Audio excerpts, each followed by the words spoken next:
Hi friends, അസ്സലാമു അലൈക്കും. എല്ലാവർക്കും ഐഷസ് ഡ്രീം വേൾഡിലേക്ക് സ്വാഗതം. ഇന്ന് ഞാനിവിടെ ഉണ്ടാക്കാൻ പോകുന്നത് സ്റ്റഫ്ഡ് ബനാന അഥവാ പഴം നിറച്ചതാണ്. ഇത് വളരെ പെട്ടെന്ന് തയ്യാറാക്കാൻ പറ്റുന്ന നല്ല ടേസ്റ്റി ആയിട്ടുള്ളൊരു സ്നാക്കാണ്. അപ്പോൾ ഇതെങ്ങനെയാണ് തയ്യാറാക്കിയെടുക്കുന്നത് എന്ന് നമുക്ക് നോക്കാം. പഴം നിറവ് ഉണ്ടാക്കാൻ വേണ്ടിയിട്ട് ഒരു മീഡിയം പഴുപ്പുള്ള നേന്ത്രപ്പഴമാണ് ഞാനിവിടെ എടുത്തിട്ടുള്ളത്. ഈ പഴം നമുക്കൊരു സ്റ്റീമറിൽ വെച്ച് 2 മിനിറ്റ് അടച്ച് വെച്ച് സ്റ്റീം ചെയ്തിട്ടെടുക്കാം. പഴം സ്റ്റീമായി വരുമ്പോഴേക്കും നമുക്ക് ഈ പഴം കോട്ട് ചെയ്യാനുള്ള ഒരു ബാറ്റർ തയ്യാറാക്കാം. അതിനായി ഒരു ബൗളിലേക്ക് 1 കപ്പ് മൈദ ചേർത്ത് കൊടുക്കുന്നുണ്ട്. പിന്നെ ഇതിലേക്ക് ചേർത്ത് കൊടുക്കുന്നത് 2 ടേബിൾ സ്പൂൺ അളവിൽ കോൺഫ്ലവറും അതുപോലെ 2 ടേബിൾ സ്പൂൺ അളവിൽ കടലമാവുമാണ്. ഇതിലെ മധുരം ഒന്ന് ബാലൻസ് ചെയ്യാൻ വേണ്ടിയിട്ട് ഒരു പിഞ്ച് ഉപ്പും നല്ലൊരു ഫ്ലേവറിന് വേണ്ടിയിട്ട് കുറച്ച് ഏലക്കപ്പൊടിയും ചേർത്ത് കൊടുക്കുന്നുണ്ട്. ഞാനിത് ഏലക്കയും പഞ്ചസാരയും കൂടി കൂട്ടി പൊടിച്ചതാണ്, അതുകൊണ്ട് 1/2 ടീസ്പൂൺ ചേർത്ത് കൊടുക്കുന്നുണ്ട്. പിന്നെ ഒരു കളറിന് വേണ്ടിയിട്ട് 1/4 ടീസ്പൂൺ മഞ്ഞൾപ്പൊടിയും ചേർത്ത് കൊടുക്കുന്നുണ്ട്. ഇനി നമുക്കിത് അല്പം വെള്ളം ഒഴിച്ച് കൈകൊണ്ട് തന്നെ നന്നായിട്ട് ഇതൊന്ന് മിക്സ് ചെയ്തിട്ടെടുക്കാം. ഒരു തിക്ക് ബാറ്ററായിട്ടാണ് കേട്ടോ നമുക്കിത് കിട്ടേണ്ടത്. ഇനി നമുക്കിതിലേക്ക് മധുരത്തിന് ആവശ്യമായ പഞ്ചസാര ചേർത്ത് കൊടുക്കാം. പഞ്ചസാര ചേർത്ത് കൊടുത്തതിന് ശേഷവും നന്നായിട്ടൊന്ന് മിക്സ് ചെയ്തിട്ടെടുക്കുക. അപ്പോൾ ഞാനിത് നന്നായിട്ടൊന്ന് മിക്സ് ചെയ്തെടുത്തിട്ടുണ്ട്. ഇനി നമുക്കിത് ഒരു സൈഡിലേക്ക് മാറ്റി വെക്കാം. ഇപ്പോൾ നമ്മുടെ പഴം ചെറുതായിട്ടൊന്ന് സ്റ്റീമായി കിട്ടിയിട്ടുണ്ട്. ഇനി നമുക്ക് ഈ പഴം ഈ സ്റ്റീമറിൽ നിന്നും ഒരു പാത്രത്തിലേക്ക് എടുത്ത് മാറ്റാം. പഴം നന്നായിട്ട് ചൂടാറിയിട്ട് വരുമ്പോഴേക്കും നമുക്കിത് സ്റ്റഫ് ചെയ്യാനുള്ള ഫില്ലിങ്സ് തയ്യാറാക്കാം.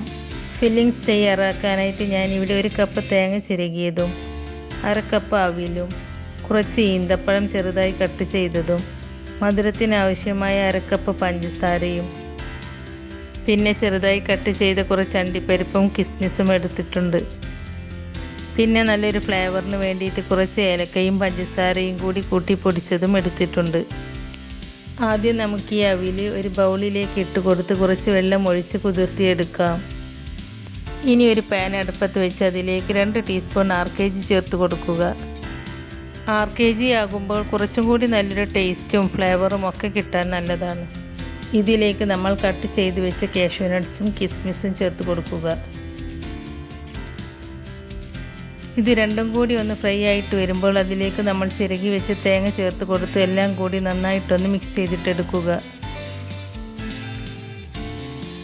തേങ്ങയുടെ കളറൊക്കെ ഒന്ന് മാറി വരുമ്പോൾ അതിലേക്ക് മധുരത്തിനാവശ്യമായി പഞ്ചസാര ചേർത്ത് കൊടുക്കുക. എന്നിട്ട് നന്നായിട്ടൊന്ന് മിക്സ് ചെയ്തിട്ടെടുക്കുക. പഞ്ചസാര നന്നായിട്ട് മെൽറ്റായി വന്നാൽ നമ്മൾ കട്ട് ചെയ്ത് വെച്ച ഡേറ്റ്സ് ചേർത്ത് കൊടുക്കാം. ഇനി നിങ്ങളുടെ അടുത്ത് അവൈലബിളായ എല്ലാ നട്ട്സും ചേർത്ത് കൊടുക്കാം കേട്ടോ. ഡേറ്റ്സ് ചേർത്ത് കൊടുത്തതിന് ശേഷവും നന്നായിട്ടൊന്ന് മിക്സ് ചെയ്തിട്ടെടുക്കുക. ഇപ്പോൾ ഇതെല്ലാം ഒന്ന് നന്നായിട്ട് മിക്സായി വന്നിട്ടുണ്ട്. ഇനി നമുക്ക് ഫ്ലെയിം ഓഫ് ചെയ്യാം. എന്നിട്ട് ഈ മിക്സ് നമ്മൾ നേരത്തെ സോക്കാവാൻ വെച്ച അവിലിലേക്ക് ചേർത്ത് കൊടുക്കുക. ഇതിലേക്ക് 1 ടീസ്പൂൺ ഏലക്ക പൊടിച്ചതും കൂടി ചേർത്ത് കൊടുത്ത് നന്നായിട്ട് ഇതെല്ലാം കൂടി ഒന്ന് മിക്സ് ചെയ്തിട്ടെടുക്കുക. ഇപ്പോൾ നമ്മുടെ ഫില്ലിങ്സ് റെഡി ആയിട്ടുണ്ട്. ഇനി നമുക്ക് ഈ ഫില്ലിങ്സ് പഴത്തിൽ നിറക്കാനായിട്ട് പഴത്തിൻ്റെ നടുവിൽ ഇതുപോലെ കട്ടിട്ട് കൊടുക്കുക. എന്നിട്ട് പഴം ഇതേപോലെ ഒന്ന് ഓപ്പൺ ആക്കിയിട്ട് ഇതിൻ്റെ നടുവിലെ കറുത്ത ഭാഗം ഒന്ന് കട്ട് ചെയ്ത് മാറ്റുന്നുണ്ട്. ഇങ്ങനെ ചെയ്യുമ്പോഴാണ് കറക്റ്റായിട്ട് ഈ പഴത്തിലേക്ക് ആവശ്യത്തിനുള്ള ഫില്ലിങ്സ് വെച്ച് കൊടുക്കാൻ പറ്റുകയുള്ളൂ. നമുക്കിതൊരു പോക്കറ്റ് പോലെയാണ് വേണ്ടത്. ഇനി നമുക്ക് ഈ കട്ടിട്ട ഭാഗത്ത് ഇതേപോലെ ഒരു സ്പൂണ് വെച്ച് ഫില്ലിങ്സ് വെച്ച് കൊടുക്കാം. കട്ടിട്ട് കൊടുക്കുമ്പോൾ പഴത്തിൻ്റെ മുകളിലും താഴെയും കട്ടാവാതെ ശ്രദ്ധിക്കണം. കട്ടായി കഴിഞ്ഞാൽ പിന്നെ ഇതിൽ ഫില്ലിങ്സ് വെച്ച് കൊടുക്കാൻ പറ്റില്ല. ഫില്ലിങ്സ് വെച്ച് കൊടുത്തതിന് ശേഷം പഴം ഇതുപോലെ പ്രസ് ചെയ്ത് ക്ലോസ് ചെയ്ത് കൊടുക്കുക. ക്ലോസ് ചെയ്തതിന് ശേഷം നമുക്ക് ഈ പഴത്തിൻ്റെ തൊലി ഇതുപോലെ എടുത്തു മാറ്റാം. ഇനി നമുക്ക് ബാക്കിയുള്ള പഴങ്ങളും ഇതുപോലെ ചെയ്തെടുക്കാം.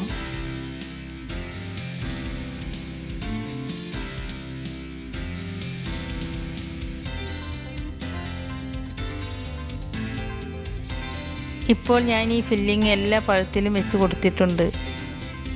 ഇനി നമുക്ക് ഈ പഴം ഫ്രൈ ചെയ്തിട്ടെടുക്കാം. ഫ്രൈ ചെയ്യാനായിട്ട് ഒരു പാനിൽ കുറച്ച് റിഫൈൻഡ് ഓയിൽ ഒഴിച്ച് കൊടുത്തിട്ടുണ്ട്. എണ്ണ ചൂടായതിനു ശേഷം ഫില്ല് ചെയ്ത് വെച്ച നേന്ത്രപ്പഴം ഓരോന്നായി എടുത്തിട്ട് നേരത്തെ തയ്യാറാക്കി വെച്ച ഈ മാവിൽ ഇതുപോലെ ഒന്ന് കോട്ട് ചെയ്തെടുക്കുക. എല്ലാ ഭാഗത്തും ഈ മാവ് നല്ലതുപോലെ കോട്ട് ചെയ്തെടുക്കണം. എന്നിട്ട് ചൂടായിട്ട് കിടക്കുന്ന എണ്ണയിലേക്ക് മെല്ലെ ഇട്ട് കൊടുക്കാം. പഴം വെയിറ്റുള്ളത് കൊണ്ട് ചൂടായിട്ട് കിടക്കുന്ന എണ്ണയിലേക്ക് ഇട്ട് കൊടുക്കുമ്പോൾ വളരെ ശ്രദ്ധിച്ചിട്ട് വേണം ഇട്ട് കൊടുക്കാൻ. ശ്രദ്ധിച്ചിട്ടില്ലെങ്കിൽ എണ്ണ തെറിക്കാൻ സാധ്യതയുണ്ട്. ഇനി നമുക്കിത് തിരിച്ചും മറിച്ചും ഇട്ട് ഫ്രൈ ചെയ്തിട്ടെടുക്കാം. പഴം നമ്മൾ നേരത്തെ വേവിച്ചതല്ലേ, അതുകൊണ്ട് ഹൈ ഫ്ലെയിമിലിട്ട് നമുക്കിത് പെട്ടെന്ന് തന്നെ ഫ്രൈ ചെയ്തിട്ടെടുക്കാം. ഇപ്പോൾ പഴം നിറച്ചത് ഇവിടെ ഫ്രൈ ആയി വന്നിട്ടുണ്ട്. ഇനി നമുക്കിത് എണ്ണയിൽ നിന്നും എടുത്തു മാറ്റാം. ഇതുപോലെ ബാക്കിയുള്ള പഴങ്ങളും ഫ്രൈ ചെയ്തിട്ടെടുക്കാം. അങ്ങനെ നല്ല ടേസ്റ്റി ആയിട്ടുള്ള പഴം നിറച്ചത് റെഡി ആയിട്ടുണ്ട്. അപ്പോൾ വളരെ ഈസി ആയിട്ട് ചെയ്തെടുക്കാൻ പറ്റുന്ന നല്ല ടേസ്റ്റി ആയിട്ടുള്ള ഈ പഴം നിറച്ചത് എല്ലാവരും ഒന്ന് ട്രൈ ചെയ്ത് നോക്കണം. എന്നിട്ട് അതിൻ്റെ ഫീഡ്ബാക്ക് അറിയിക്കണേ. ഇന്നത്തെ നമ്മുടെ റെസിപ്പി നിങ്ങൾക്ക് ഇഷ്ടമായിട്ടുണ്ടെങ്കിൽ ലൈക്ക് ചെയ്യാനും ഫ്രണ്ട്സ് ആൻഡ് ഫാമിലിക്ക് ഷെയർ ചെയ്ത് കൊടുക്കാനും മറക്കരുത്. അതുപോലെ ഐഷ ഡ്രീം വേൾഡ് ഇതുവരെയും സബ്സ്ക്രൈബ് ചെയ്യാതെ കാണുന്നവരുണ്ടെങ്കിൽ ഒന്ന് സബ്സ്ക്രൈബ് ചെയ്തേക്കണേ. കൂടെ കാണുന്ന ബെല്ലൈക്കൺ എനേബിൾ ചെയ്ത് വെക്കാനും മറക്കരുത്. എങ്കിൽ മാത്രമേ പുതിയ റെസിപ്പീസ് അപ്ലോഡ് ചെയ്യുമ്പോൾ അതിൻ്റെ നോട്ടിഫിക്കേഷൻ നിങ്ങൾക്ക് കിട്ടുകയുള്ളൂ. ഇൻഷാ അല്ലാഹ് പുതിയ റെസിപ്പീസുമായി വീണ്ടും വരാം. Thank you.